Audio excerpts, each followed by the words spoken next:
गर्भ में आना, जन्म लेना, बढ़ना, थोड़ा स्थिर सा रहना, दिखना स्थिर सा रहता कहाँ है, फिर घटने लग जाना और देह त्याग हो जाना। इन 6 को विकार कहते हैं। आत्मा में ये 6 विकार नहीं है। सकल विकार रहित गत भेदा, लेकिन शरीर में 6 विकार है। राजा को आत्मज्ञान का उपदेश दिया नारद जी ने। इसी वंश में, ध्रुव जी के वंश में 10 प्रचेता हुए। उनके पुत्र हुए प्राचेतस दक्ष, जिनकी कथा अभी आप आगे सुनेंगे। ध्रुव जी के जो चाचा थे प्रियव्रत, वो बड़े विरक्त थे। नारद जी का संग था ना, इसलिए बोले हम ब्याह नहीं करेंगे। पिताजी बोले बेटा क्यों? बोले गृहस्थ जीवन में बंधन होता है। बहुत समझाया, नहीं माने। तब दादाजी आई, ब्रह्मा जी, कहा बेटा अमृत सिद्धांत की बात कहता हूं, अमृत प्राप्ति कराने वाला सिद्धांत। जितेन्द्रियस्यात्मरतिर्बुधस्य गृहस्थ्रमः किं न करोत्यपत्यम्। जिनका मन बस में है, गृहस्थाश्रम क्या बिगाड़ लेगा?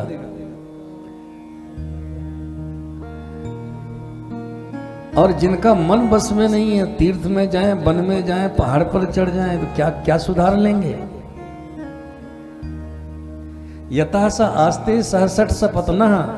ये 6 शत्रु हैं, 6, 4 और 2 6। काम, क्रोध, लोभ, मोह, मद, मत्सर, ये अरिषट वर्ग कहलाता है। और ये अनादि शत्रु हैं। कब से हमारे शत्रु हैं कोई मालूम नहीं है, सब जीवों के। और वो शत्रु चाहे जहां चले जाओ, आप साथ में ही रहते हैं। कोई सोचे हरिद्वार ऋषिकेश आ गए तो जयपुर में रह गए ना। तो जिनका मन बस में नहीं है, जिनमें इंद्रिय संयम नहीं है, वो चाहे घर में रहें, चाहे वन में चले जाएं, ये अरिषट वर्ग उनको अपने बस में लेके रखते हैं और अपना काम दिखा देते हैं। बोलो श्री राम जय राम।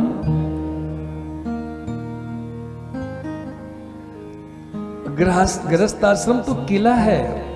ब्रह्मा जी का कथन है, किले में रह के बाहर के शत्रु को आराम से जीता जा सकता है।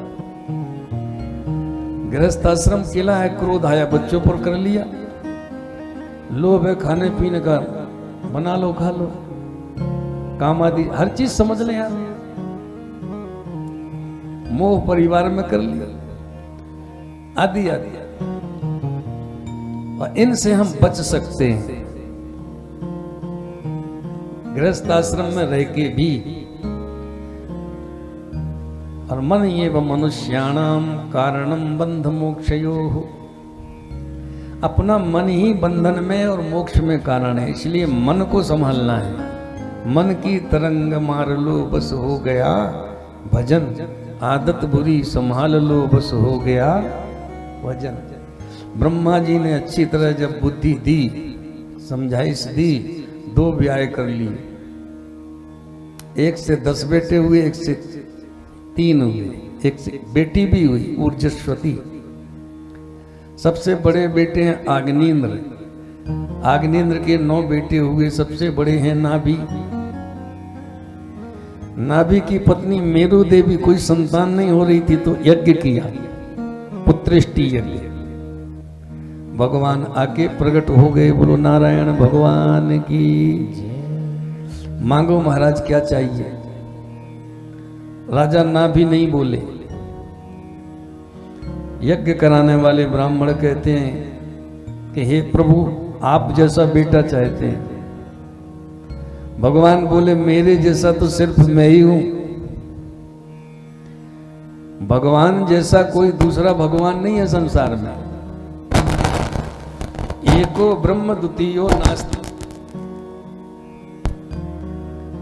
एको ब्रह्म द्वितीयो नास्ति।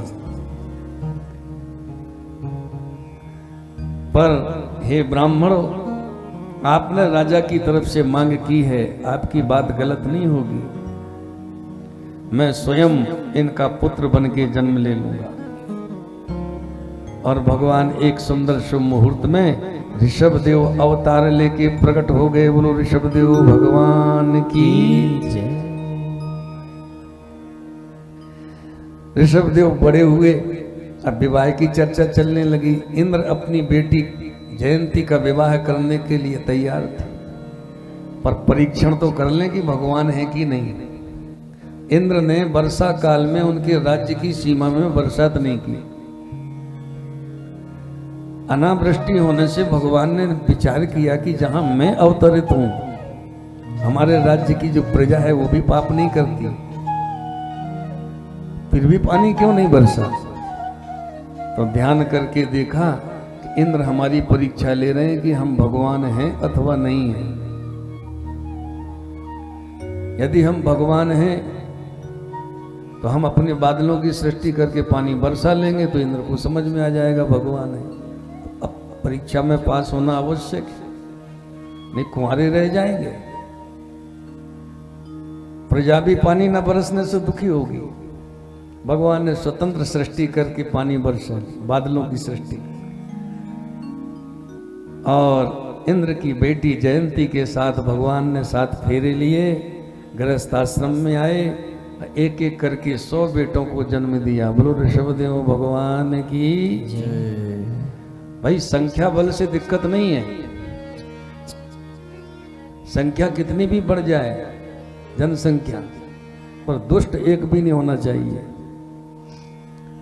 माता पृथ्वी कहती हैं, गिरि सर सिंधु भार नहीं मोही, जिमि मोहि गरु एक पर द्रोही। 100 बेटे और सभी महान 10 सदगृहस्थ हुए। 11 से 19 तक योगेश्वर हो गए, और 81 जो थे वेद पढ़कर क्षत्रिय थे। ब्राह्मण क्षत्रिय वैश्य तीनों के लिए वेद पढ़ना परम आवश्यक था, पढ़ते थे। जिसमें ब्राह्मण वेद पढ़ने के साथ पढ़ाते भी थे, यज्ञ करते थे, यजमान बनते थे, वो कराते भी थे। वैश्य क्षत्रिय केवल पढ़ करके अपने अपने काम में लग जाते थे, और उन्हें वह सब आता था जो एक ब्राह्मण को आता था। इसलिए उस समय जब हवन आदि होता था तो यजमान भी साथ में मंत्र बोलते थे। आज भी बहुत लोग इस तरह के हैं, मिलते हैं, हम लोगों का काम यही है। तो बात समझना, हमें कई बार पहले आवश्यकता होती थी कुछ पूछने जांचने की, तो हम एक अग्रवाल हैं उनको फोन लगाते थे, दिनेश चंद्र गर्ग। उन्हें पौराणिक कथाएं बहुत ज़्यादा स्मरण में हैं, बहुत पढ़ते हैं, पढ़ते ही रहते हैं। कभी कभी हमें लगता था कि कुछ पूछे तो मैं उनको फोन लगाता था और वो बताते थे। एक कानपुर के अग्रवाल हैं, वो साथ में रुद्री पूरा पढ़ते हैं जब रुद्राभिषेक होता है। दिनेश भी पढ़ते हैं। खैर, तो 81 क्षत्रिय बालक वेद पढ़ के, यज्ञ करके, हवन करके, सब करके अपना जो क्षत्रियपना था उसको नष्ट कर दिए और ब्राह्मण बन गए। एक जन्म प्रधान जाति, एक कर्म प्रधान जाति है। जन्म से सब क्षत्रिय हैं। अच्छा, विश्वामित्र जी क्षत्रिय थे, लेकिन गायत्री का जाप आदि करके ब्राह्मण बन गए, ब्रह्मर्षि कहलाए। होना चाहिए था राजर्षि, लेकिन ब्रह्मर्षि बन गए। यहां 81 बन गए। यस्य यल्लक्षणम प्रोक्तम पुरुषो वर्णाभिव्यंजकम। वर्ण व्यवस्था मान्य थी, मान्य है, पर यह विषय उससे भी ज्यादा आवश्यक है समझने का। क्या कि जिस वर्ण के जो लक्षण कहे गए थे, कहे गए हैं, वो लक्षण यदि उसमें नहीं दिखते तो जो दिख रहे हो उसी वर्ण का मान लो। भागवत में ही है, ये श्लोक, जिसके लक्षण जो हैं, यदि ब्राह्मण के लक्षण ब्राह्मण में नहीं दिख रहे हैं तो उसमें ये देख लो कि कौन से लक्षण दिख रहे हैं, वैश्य के दिख रहे हैं कि क्षत्रिय के दिख रहे हैं कि किसके दिख रहे हैं। तो जो दिख रहे हो उन्हीं लक्षणों से उसका निर्धारण करो कि ये संस्कार की दृष्टि से अमुक वर्ण का है। बोलो श्री राम जय राम। युधिष्ठिर जी सुन रहे हैं, नारद जी बता रहे हैं, कोई सामान्य वक्ता श्रोता के बीच की बात नहीं है।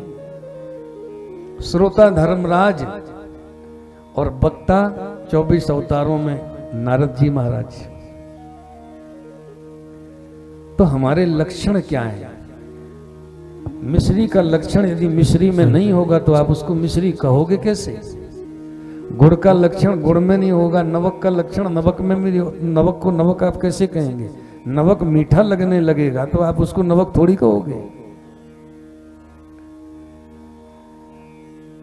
तो ये बात भी समझने की है। किसी की इसमें निंदा स्तुति नहीं है। यहां लिखा है, अब जो जड़भरत जी श्री राम ऋषभदेव जी महाराज हैं, अपने पुत्रों को उपदेश किया करते थे, पूरी प्रजा को सामने बैठा लेते थे और बच्चों से कहते थे देखो धन वैभव संपदा की तो कोई कमी है नहीं, सब कुछ है, पर इसको व्यवहार में महत्व देना,